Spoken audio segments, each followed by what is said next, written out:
Go DJ Black and Mild. So tell us about where you grew up. Oh, okay. I was born in the great city of New Orleans, Louisiana. I was brought into this world in what hospital? It's a hospital in New Orleans. Tool, yeah, that hospital there. And in 1975, you know what I'm saying? So, grew up pretty much in Holly Grove, 17 Eagle Street. Tidbit of information that a lot of people don't know. My older sister and Lil Wayne's mother actually were like best friends growing up. And Lil Wayne's mom actually used to watch me with my sister. So it's just kind of crazy that, you know, you never know who you know or who, you know what I'm saying, just there's 6 degrees of separation or whatever, you know what I'm saying, when it comes, especially in the city of New Orleans. I grew up in Holly Grove for, I would say, first 5-6 years. Parents split. Then we wound up moving to the 7th Ward a few years after that, AP2 Road, right down the street from St. O, where I eventually went to high school. Played football there as well. Then we moved to the east, I would say, around the time I was 9, 10, something like that. And that's where I stayed until I went to college, came back where I had a full scholarship, Kentucky State University. Defensive tackle, yes, that was me. That was a whole nother thing. That was before DJ Black and Mild. But the seeds of DJ Black and Mild was sown in college. And we'll get into that when you ask me that question. All right. What are your favorite memories of music as a child? Favorite memories actually was me being in the junior choir in my church. To say that I was always like the biggest kid, my voice really didn't drop until, you know, I was in 7th grade. So when I was sing and have solos and stuff, be this big kid with the highest pitched voice ever. But I used to sing. You know what I'm saying? So anybody from St. Francis de Sales, they know that's church that I grew up in. They know what I'm talking about. So that's pretty much like my favorite musical memory. Seeing my mom sing. She sung all around the country, in Europe and everything. I love you, Shirley. And yeah, that's pretty much my favorite musical memories, like with myself. Tell us about music that you remember in Holly Grove or in the 7th Ward or just in your house. You know, what kind of records did they play? What were block parties like? Oh man, records that was played in my house: Earth, Wind and Fire, Luther Vandross, just all types of rhythm and blues from the 70s and the 80s. That's what I grew up on. That's what I had. That's why I gained appreciation for music. Just having those records, yes, records, not CDs, not MP3s. For my people that's all my 90s babies and stuff, the big CDs. So anyway, just the whole vibe from the 70s going into the 80s, the live instrumentation on the recordings. You know, before everybody had doing the, I guess started moving into the more modern forms of production. I'm very partial to live instrumentation and stuff like that, and I really appreciate it more, especially from the newer generation of artists who decides to do those things. And that kind of brings me back when I listen to the newer artists and stuff like that. So yeah, that's what I had in my household. So DJing, so that happened in college. Do you remember seeing DJs when you grew up and you were like, man, my God, it's just so good what he does? Well, like I said earlier, the seeds for DJ Black and Mild song in college, and I'm gonna get to that one. But I've always done things that was like first cousins to DJing, and by that I mean I mentioned church. I was always like one of the leaders of the youth group in my church and stuff like that. They always put me on music. I started collecting vinyl I started collecting vinyl when I was collecting comic books. So I'm talking about from the old Sound Warehouse to Peaches, to Odyssey Records. And I'm not talking about the Odyssey that's on Canal, or the one that's in the one that was in Carrollton. I'm talking about the one that was in the East. I did all three of them, but the ones in the East, that's the one I was at. And matter of fact, that's the one DJ Khaled used to work at. That's another story for another day. But like I said, I started with doing a lot of stuff like that, that resembled DJing in for church functions and stuff like that. Then came my 15th and 16th birthday parties. Me and my cousin Ryan, we started DJing together like when in college and stuff when DJ Black and Miles was born. His DJ name was DJ Ultimate. And but in high school for my 15th, 16-year-old party, I made tapes. Made a little mixtape, a real mixtape. I'm not talking about scratching, not like that. I'm talking about stop on the tape recorder, grab another not a CD, tape, record, press record, and just had it going like that. And the actual tapes went over so well. And it's like me and him had a knack of just having the right song being played at the right time. It's like, okay, we're going to get everybody hyped right here, then we're going to slow it down. Then we go take it to the East Coast. Then we go take it to the West Coast. We didn't know what we were doing. We were actually doing DJ sets, actually. Even though we weren't actually DJing, we were doing sets. And after that, we really got off into football. That's when I got my full scholarship to Kentucky State University. I was there 2.5, 3 years. Actually got suspended from school.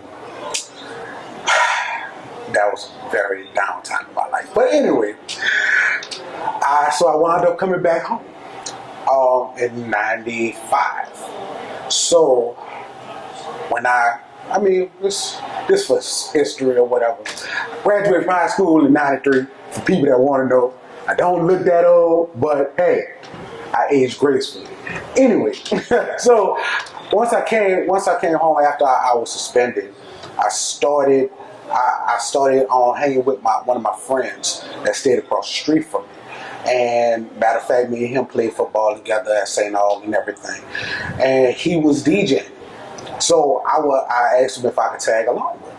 He said, yeah, come on. I was always interested. I never could get close. I got close in college.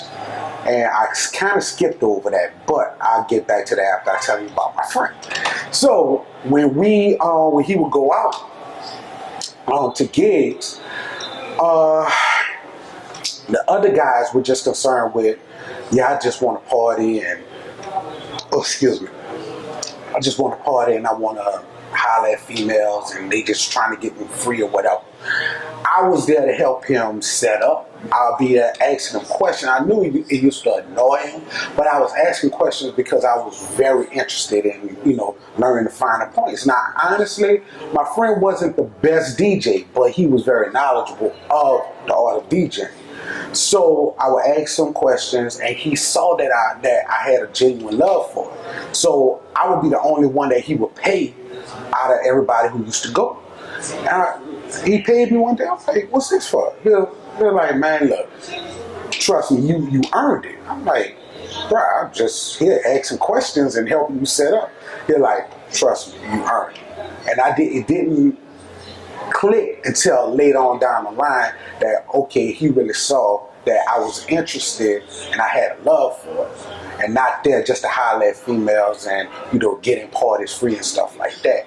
Now going back to college, when I actually put my hands on a set of 1200s for the first time, guy on that was all by floor in the dorm in Kentucky. He used to do all of the parties on campus. Right now, I cannot remember his DJ name to save my life, even though we friends on Facebook now, and I told him what I'm about to tell y'all. But I asked him, I was like, dude, you mind if I play around a little bit? My first time, just kind of like give me some pointers or whatever right quick. He was like, on pitch control, you do this, that, and the third, just speed it up, just slow it down. Just don't mess my stuff up. I'm like, all right, cool. So I'm going through his records. So found Outkast, Crumbling Herb, flipped the record over, got an instrumental on. All right, put the instrumental right there. Dig it through it, found TLC, Creep. Got an acapella, put it on now. So after getting kind of like getting the pitch right on both of them or whatever, I let the Crumbling Herb go. And if sometimes, and any DJ that's out there know I'm telling the truth, a lot of DJs, they count measures. Real DJs that when it's in their blood, you just have a feeling. You don't count. I didn't start counting measures till well into like 2001. I just felt everything. And when it was very evident in his first mix too. So the instrumental going, and then I dropped the acapella, and I tell you, it just came together like that. I didn't have to touch nothing. It just went all the way through. I'm just vibing. Headphones, I'm like, yeah, I'm rocking the party on the simplest mix I ever did in my life. But I'm just, doing that. Like, damn, this sounds real good. Yeah. And then after the mix went off, took the headphones off, and then I was shocked because my boy was just standing behind me. And he was like this. I was like, what's wrong? He was like, and this is his exact words to me. He said, boy, you gonna be a hell of a DJ one day. It didn't dawn on me until after the fact, years later, them words came back. And I was like, wow, dude just saw something in me that I didn't see in myself. You know what I'm saying? So that was like the first time I actually had my hands on some 12s. And going, moving forward to when I, 95 or whatever, reading the Source magazine, got to the back of the Source magazine, they had the little sale for, the DJ, DJ starter kit, back of the Source. Now, I just got my little first Discover card from school, you dig? So I said, all right, this would be my first purchase. So I went ahead and did that, ordered it up. So it came through a few weeks later. And I don't know if you're familiar with the degrees of turntables. 12s, pretty much the creme de la creme. Direct drive turntables. The bottom feeders are belt drive turntables. That's what I got out the back of the Source magazine. Some belt drive turntables. What do you expect for $300? 2 turntables and a mixer. And some starter vinyl and stuff like that. So I got it. I said, you know what? These not 12s, not tripping, didn't expect to get 12s. I was just happy to have my own setup. So I was still staying with moms or whatever. So I had a nice little walk-in closet. At least like about, I won't say 7 to 8 feet of just walk-in space. So I think that's the day I really became mature as a young man. Because at the time, I still had a lot of, toys and junk. It's just stuff that was in my closet that was like past my ankle as far as like I couldn't walk in. I had to walk on top of stuff to get in my closet. So the day I got everything, it came that morning, I spent the entire day just cleaning out my closet, throwing away toys. By the way, I wish I would have kept them. Cause yeah, I could have been selling all my Transformers, GI Joes, all that stuff. Anyway, so I spent the entire day cleaning it out. So by about 3:30, 4 o'clock in the afternoon, I was finished. I had at least 4 garbage bags full of stuff, full of just junk that was just sitting on the curb and stuff like that. So I said, you know what?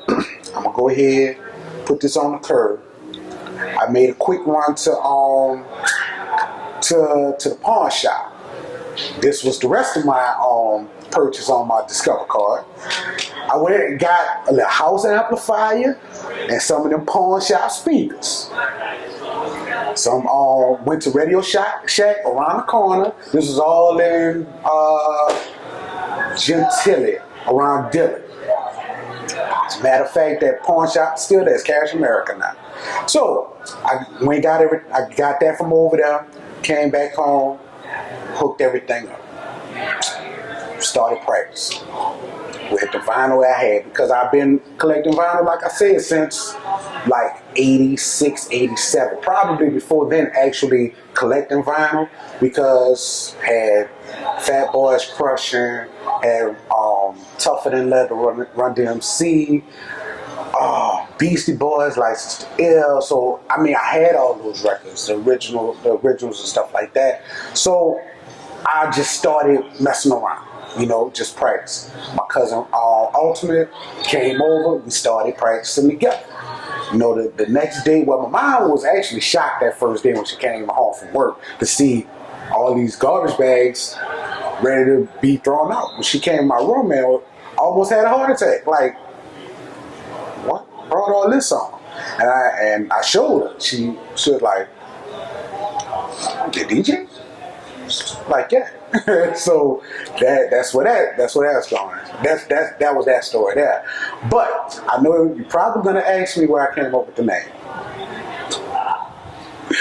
Okay. Towards the end of the first week that I had all of my equipment, I actually I had the speakers outside. Like, I damn near had a mini block party. I had my speakers outside. I had the wire. It was the thin speaker wire. It wasn't real speaker wire. The thin regular house stereo speaker wire coming from my amp going outside to a speaker. I had a speaker on the inside of the house. So I say, all right. My cousin, ultimately, he is like, all right, it's this time to practice. So I'm sitting outside and I'm smoking a black mob. And I know it was a bad habit, but I actually started smoking black miles in '94 before anybody down here in the city of New Orleans knew what the hell a black and mild was. When black and miles was 79 cents a pack. Nobody out there remember that, but I do. Anyway, so I'm smoking the black and I'm like, okay, what can be my name? And I wanted something that was different. And I forgot to mention that before I was a DJ, I actually used to rap. And my name was Smooth Black. So Black was always a part of my stage name, whether it was rapping or DJing. And I wanted Black to be in it somewhere. So just listen to my cousin practice, smoking the black. Listen to my cousin DJing, smoking the black. It's like light bulb just went off. Yeah, Black and Mild. DJ Black and Mild. I was like, cuz. He was like, what? DJ Black and Mild, dog. He was like, man, that's cool, dog. So that's what DJ Black and Mild was born. You know what I'm saying? It was born at my mom's house. I ain't gonna say it. In the closet. That sounded so bad. But I was outside on my mom's house, and that's where it was just like a duh moment, you know? So how do you get from there to, you know, you are one of the leading DJs in the city. Mm-hmm. How do you get from there, your mom's father, to now? Well, I did it the right way. And by the right way, I mean I had to pay my dues. I did the kids' parties, sweet 16s, wedding receptions, you know, family reunions, high school reunion, high school dances, church functions. I did all of that, you know, and during that time, it was frowned upon to even use CD players. So I had crates and crates of records. Odyssey, Peaches, Sound Warehouse until it closed. All those spots with my friends because we're just, I can't forget Mushroom Records. Oh my God. That's what we were digging in the crates, you know, finding stuff. I wasn't, you know, on no mailing list from record labels and stuff. So we had to go dig and find stuff. So I did that, built up my library or whatever, to the point that, okay, names started to get out there a little bit, you know, in you know, the beginning circles and stuff like that. So just by a stroke of luck, I was with my girlfriend at the time, who wound up being wound up marrying her a few years later. But and no, I'm not married now. Got divorced in '01. Anyway, I was with her. We was on the West Bank, as a matter of fact. My cousin beat me. Yes, I said beat me. So I'm looking at my beat. It was my cousin. I'm like, all right, I was like, hold up, babe, let me call my cousin and see what's going on. And we was just about to go to the movies. I was like, bruh, I pulled up at a payphone. Yes, a payphone. And I was like, man, what's happening? He's like, bruh, I got us a gig. I was like, where? He was like, man, the bowling alley on Bullet. I was like, word? It's like, yeah, brother, man, this might be every weekday. We just gotta come in and just wreck it. I'm like, word? Like, how much we getting? And this gonna sound so horrible, but we was actually getting 200 initially. You know what I'm saying? And you know, we split it 100 apiece or whatever. It is what it is. But that was our first home. You know what I'm saying? That was, I want to say 97. Was it 97 or 96? I don't know. It was somewhere around that time. Y'all gotta excuse me. Give me 1 second. Sure. So from the bowling alley. So from the bowling alley, we was there for a few years. We was there for about maybe a year and a half, close to 2 years, something like that. Then after that, we moved over to dance party. Some people might know it as the Factory. It was the first teen club in New Orleans East on Service Road and stuff like that. And they have a lot of people that came through there. You know, that was like one of the first clubs of its kind. Period. Had a teen club and stuff like that. But my boy DJ Nonstop, that was him. Oh, no, excuse me. So it pretty much was a replay of what I told you earlier about my friend that lived across the street from me. That was his house, but I would be there and I'd just be looking. Like, no knock on my cousin or whatever. Yeah, he was into it, but he wasn't into it like I was. You know, so Nonstop, it was like he was that DJ technician that I was looking for locally to kind of emulate, you know. And we started to become friends and stuff like that. And while he mixing and scratching, I'm just looking at his hands, like, that's how you make that sound? Okay. All right, that's how you, yeah. Go home and start practicing, you know? Start, yeah, he moved his hands like this and the sound, oh, he ain't sound like that. Let me practice some more. So, you know, I'm doing that or whatever and kind of like got into my own little groove with the scratching part of it. But moving on, like, Nonstop actually, when he went to the Navy. So they left the club.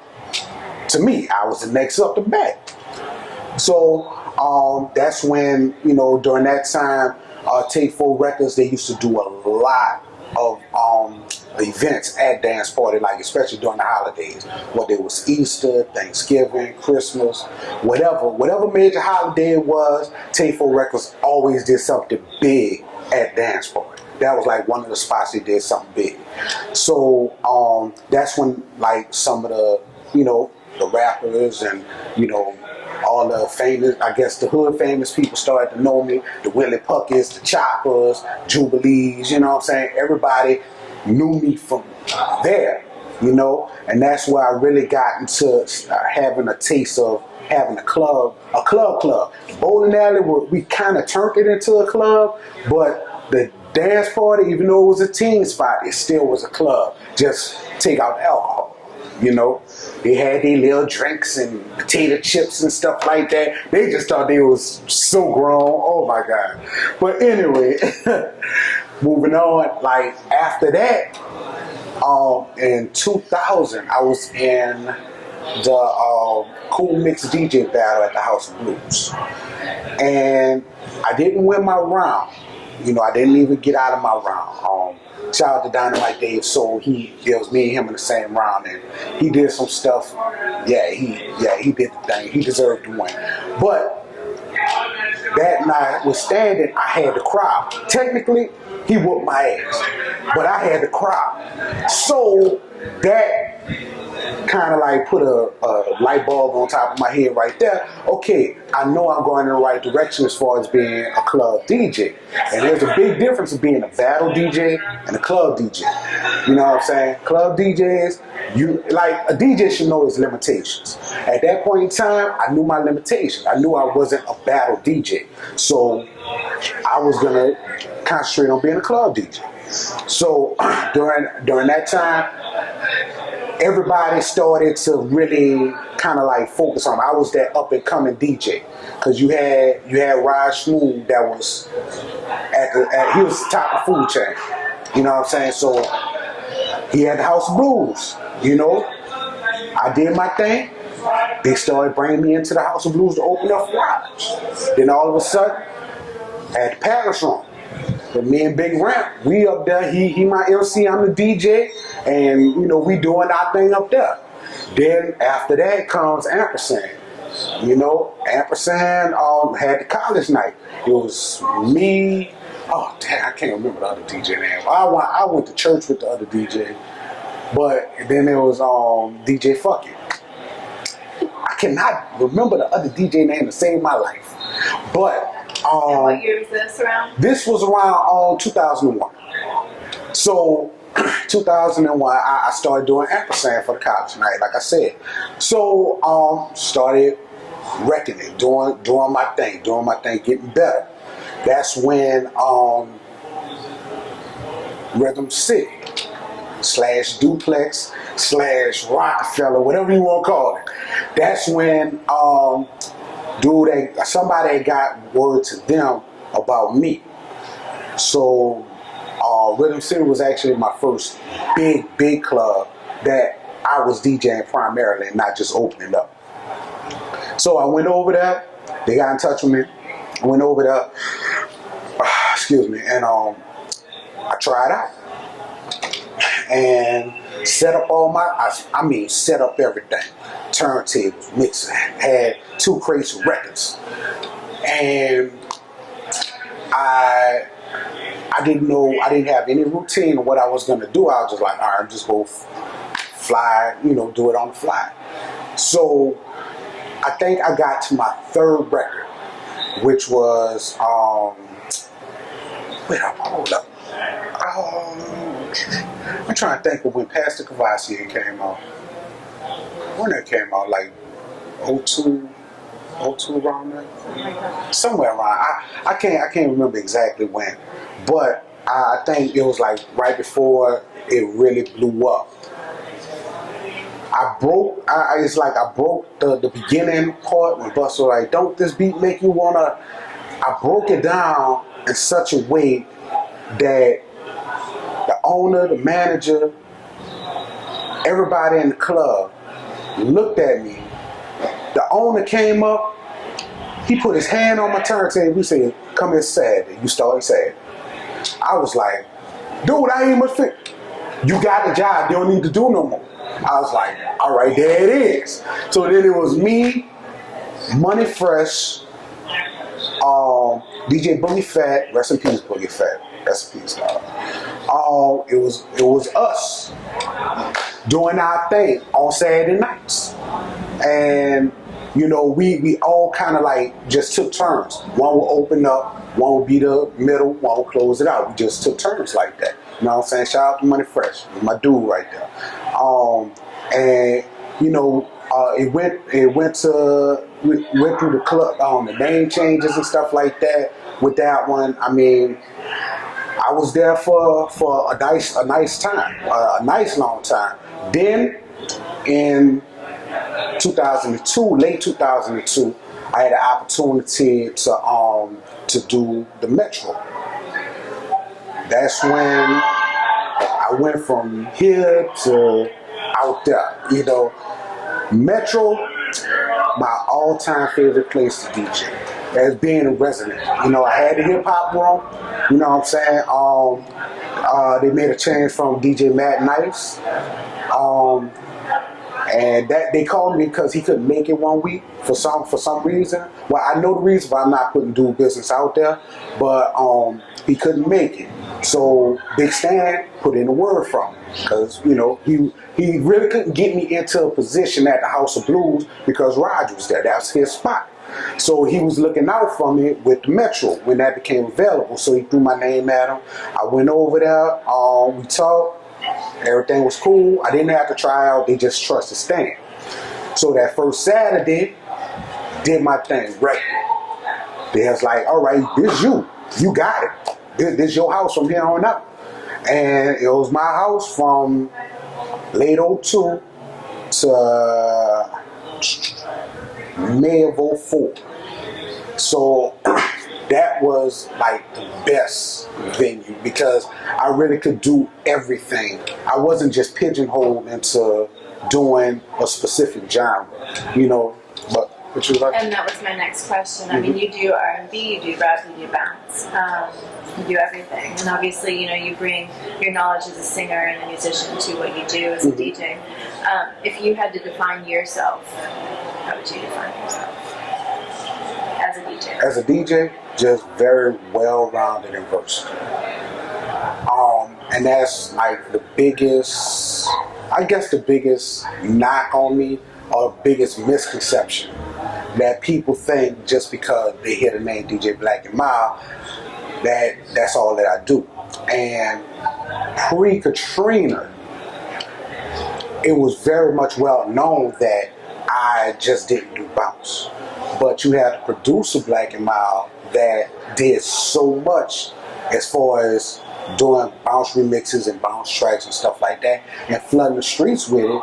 Everybody started to confuse us. You can't hear the spelling of a name. You can't hear spelling of a name, even though he spelled his name different.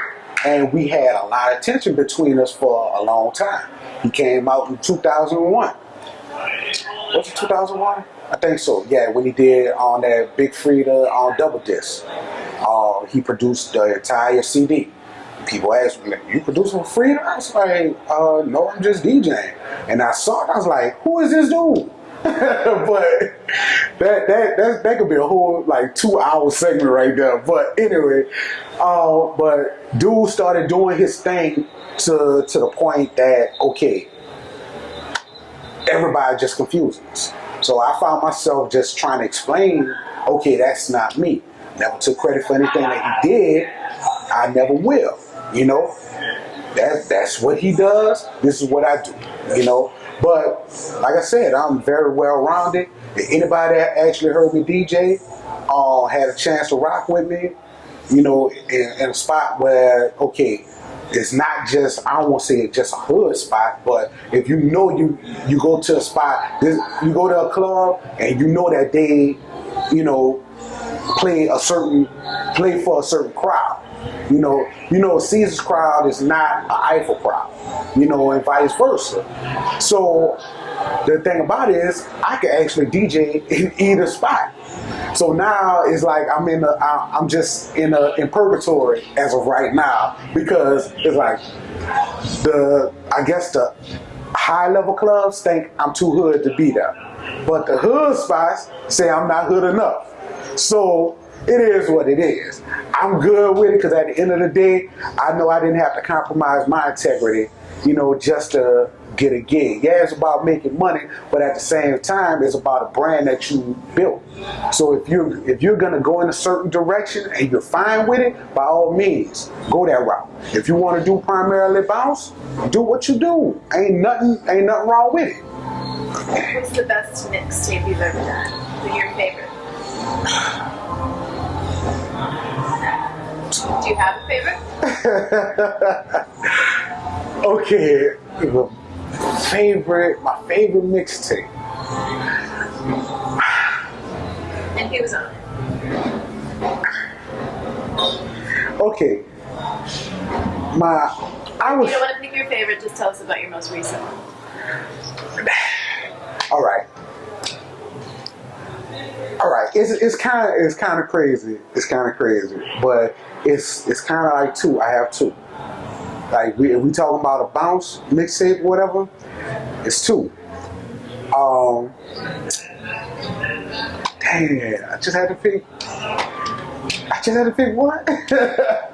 Now, I would say, you gotta feel me on this. You gotta run with me. I'm gonna say three. All right. It was the Matrix version 1.5. That's the first one where I did just primarily bounce on everything. My second, and it's almost in succession, like my second one, which was Double Negative. This is one I did while I was working for 104.5. I released it in 05, summer 05, like right before Katrina. And that actually was one of my, if not the most searched CD of mine online and stuff like that. I found that so many spots. I found other people selling. I'm like, for real, dude? I can't. Can I get me? But anyway, I wasn't even tripping about that. But that one and my first Rhythm and Bounce, which was Lost Out Bounce Volume 5. And that one was my favorite, one of my favorites, kind of like leaning towards that one, because that was the first one where it wasn't just like a compilation put together. It was one that I actually DJ'd all the way through it. That one, I mean, it was just remixes from not just myself, like over half of it was my remixes, but I had other people on remixes on there too. I had Pikachu, I had the other black on there, I had Tim Wall Buck, man, I cannot think all the people. DJ Lil Man was on there. It was just that particular CD. I was setting out to prove a point, as far as, okay, this is something that the New Orleans DJs that does bounce need to kind of like go in this direction as well. And by that I mean actually displaying your DJ skills. It's one thing to do a remix. It's another thing to display your DJ skills as well. And I did both on that one. And I don't know why I was so angry doing that one, but I was angry doing that one. And it kind of showed, because I was like just going off. I mean, and then it was so cool because I had shout outs from people that from online and stuff like that. I forgot how I did it. I must have had some type of number that they could call or whatever. But I had like 3 segments, like 3 breaks in it where people that's when MySpace was popping too. So that's how I got everybody to call there. I think it was like some little thing online where they could call and just leave a message and stuff like that. And I recorded it from there and put it together. And that was like the first time that, somebody actually did that from down here. You know what I'm saying? Implementing their fans into their mixes and stuff like that. And I really haven't heard anybody to do it like that, other than the Shake, Twerk, and Wobble on CD. And big shout out to Jacob in Canada, Mr. 604, putting that together, that whole little series together. Even though the only time they had shout outs were during my mix that I submitted, but that's a whole nother story. How would you describe New Orleans rap to somebody who's never heard it before? New Orleans rap, or just the culture of New Orleans? Culture, New Orleans hip hop, New Orleans bounce. If you had to describe it in one kind of sentence or phrase or paragraph, what would you say? I would say the whole NOLA urban music scene is just like a big pot of gumbo. That's as simple as I can put it. Because you have so much stuff that has elements from jazz. You have elements from high school bands, live instrumentation, like I was saying before. Then you have you have your bounce, you have your rap, and you have your certain degrees of rap. You have your hip hop, you have your backpackers, you have your conscious rappers, you have your street rappers, you have your trap rappers, all this type of stuff. And that was before we actually had labels for them. I'm going kind of like going back, and I mean it's just something that you have to see and have to hear and have to just experience for yourself. And it's like, I've been across this country. I've been to Alaska. From Alaska to the Dominican Republic to Puerto Rico. And I think the thing that kind of gravitates people to New Orleans and have the residents gravitated here is that this city literally has a soul. Can't really explain it, but the city has a soul. When I lived in Houston, when I lived in Kentucky, I've noticed that, they're cool, they're nice places to live, but the culture wasn't there. They had a culture, but it wasn't that rich culture that we have down here, that few places on this earth have. It's hard to explain, unless you live here or you've been here. You could just feel it. You step out like a tourist might step out into the street or step out from the hotel room, go to the French Quarter, and just feel it. No, that's not the humidity. That's the soul of New Orleans that's just enveloping. They have so many people that came down for a Mardi Gras and never left. So I mean, that speaks volumes to the good of the city. I mean, we have our share of bad, but in my eyesight, I mean, the good outweighs the bad. Especially from just everything. Everything that I've encountered in my life, coming from dealing with church. And just a side note of my church, St. Francis de Sales was the first African American church to really include a Baptist type of celebration into its ceremonies, its weekly service, and that's fact. It's like if I would have been thinking, I would have brought the actual record that my mom and the choir recorded in the mid-70s. And it was like a lot of churches followed that pattern in the Catholic community from what our church did. And just coming from that to, you know, just progressing as a young boy, to a teenager, young man, to a man. All of that is part of what made me who I am, and the air that I have, and, you know, stuff like that. We're running out of time on our tape. Is there anything that I haven't asked that you want to include that you think it's important to do so, either about the city, about yourself, about your music, about your DJ? Well, there's a couple of things. First thing first. Rest in peace to Hot 104.5. No knock on what anybody is doing, but it's not new. I had the first New Orleans radio mix show dedicated to bounce music. Bounce 104.5.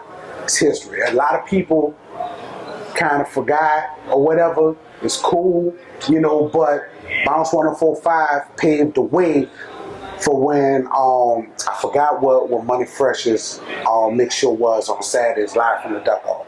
I think it was live from the Duck Off. That was the next progression. Then the progression after that, shout out to DJ Pop and Juggy, that's show Shakedown. You know, all of that stuff stemmed from Bounce 104.5. That hour, 5:45 to 6:45 every Sunday, that hour right there made Bounce a viable option for radio in New Orleans.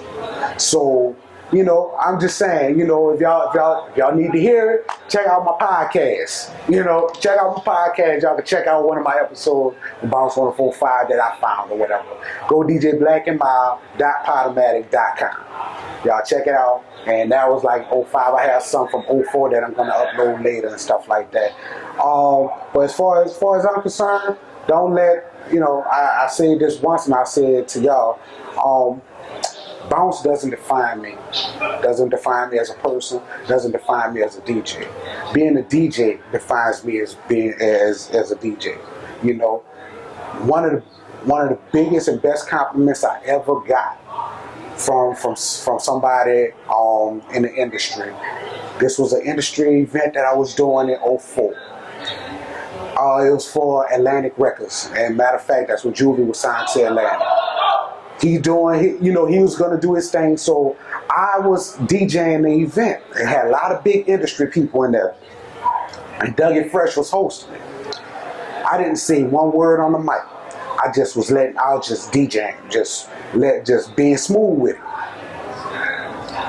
Dougie Fresh, I think when Juvenile went on and I got off, Dougie Fresh pulled me to the side. He was like, man, I've heard a lot of DJs in my time. You were one of the smoothest DJs I've ever heard. I was floored. I was stunned. I was like, what? I was like, thank you. I mean, I don't know what to say. I mean, I just really appreciate the fact that you think that much of my skill. He was like, man, just keep doing what you're doing. He didn't know I was on the radio at the time. He didn't know none of that. I told him that after the fact, after we started talking and stuff like that. And, that still sticks with me to this day. Like, wow, Dougie Fresh gave me that compliment. All right, I'm good. I mean, I could die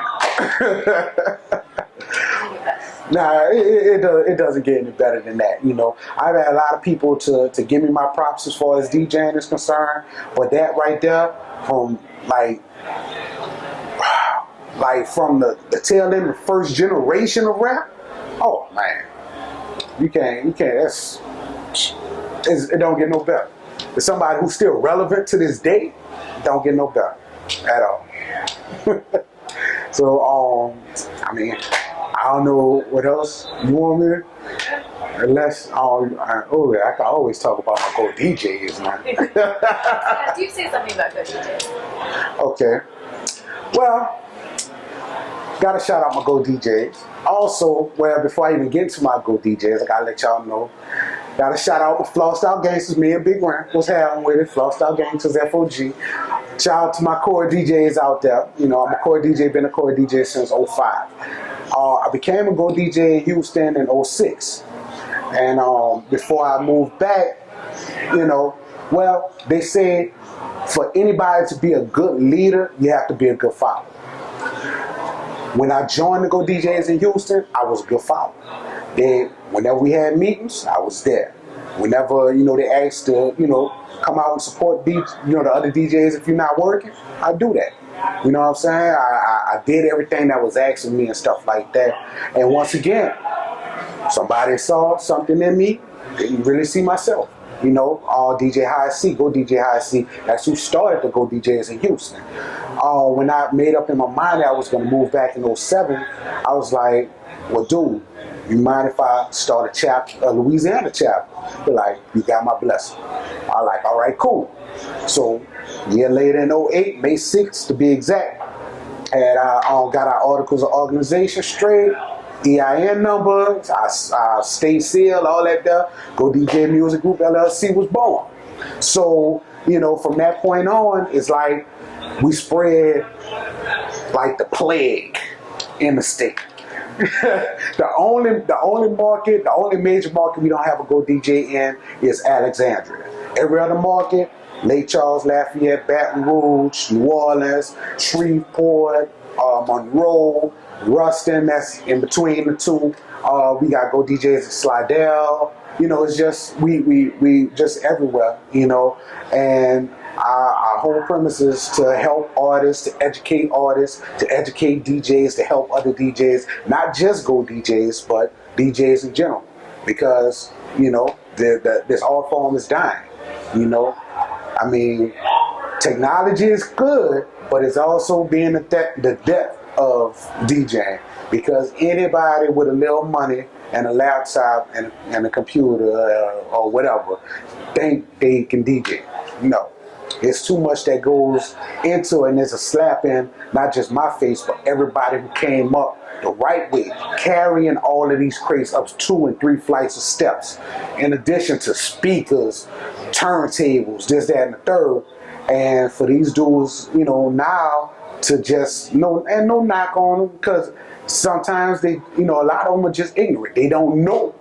They just trying to get in however they can. And that's why the Go DJs are here as well. Holla at us. We don't mind giving people pointers on how to do it the right way and stuff like that. But at the same time, it's like a lot of these young cats don't really respect the game like they should. And that's another reason why we're here as well. Like I said before, to educate. If they don't get the education, they go continue to be ignorant, and just ignorant in the fact of not knowing, not ignorant of just being ignorant in the streets. No, they just don't know. And once they know, it's on them or whether or not they want to take that knowledge and do what they need to do. So if they decide to be ignorant in the streets over some stuff or whatever, that's on y'all. But we here to help. Point blank, period. We are the streets. Get up at us. Go DJs. Holla. It's all good.